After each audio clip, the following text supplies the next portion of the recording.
Welcome to my moms kitchen YouTube channel. আজকের recipe ডাল fry. এইভাবে একবার বাড়িতে ট্রাই করে দেখুন। এটা বানানো খুবই সহজ আর এর স্বাদও হয় দুর্দান্ত। আশা করছি এই সম্পূর্ণ রেসিপিটা আপনাদের ভালো লাগবে। তো চলো ভিডিওটা স্টার্ট করা যাক। ডাল ফ্রাই বানানোর জন্য আমরা এখানে দু রকমের ডাল নিয়েছি, মুসুর ডাল এবং মুগ ডাল। দুটোকে 2:1 পরিমাণে নিতে হবে, যেমন 2 কাপ মুসুর ডাল ও 1 কাপ মুগ ডাল। এবার ডালটাকে ভালো করে ধুয়ে নিয়ে 15 মিনিটের মতো ভিজিয়ে রাখবো। এবার ডালটাকে হলুদ ও তেজপাতা দিয়ে সিদ্ধ করে নেব। খুব বেশি সিদ্ধ করব না, 90%-এর মতো সিদ্ধ করে নেব।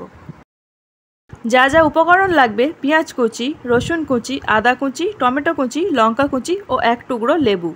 ডালের উপর থেকে এই ফেনাগুলোকে ফেলে দিতে হবে। এখানে ডাল পারফেক্টলি রেডি হয়ে গেছে। এবার কড়াইতে তেল গরম করে নিয়ে ফোড়নে দেব গোটা জিরে ও শুকনো লঙ্কা। ফ্লেভারটা ছাড়তে শুরু করলে দিয়ে দেব রসুন কুচি ও আদা কুচি, দিয়ে মিশিয়ে নেব। আর দেব পেঁয়াজ কুচি।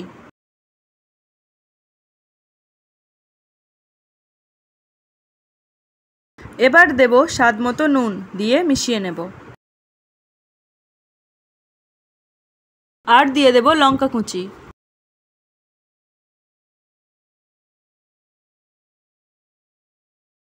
এবার মশলাগুলোকে অ্যাড করে দেব।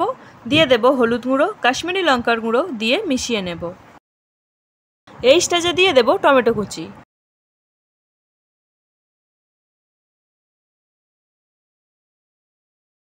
এবার সিদ্ধ ডাল ও পরিমাণ মতো জল দিয়ে কুক করে নেব।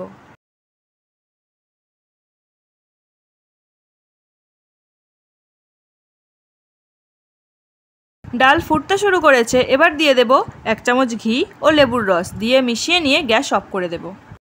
ডালটাকে আপনারা এইভাবেও খেতে পারেন, কিন্তু যদি ডালটাকে একটু রিচ করতে চান তাহলে এখানে একটা তড়কা বানিয়ে নিতে হবে।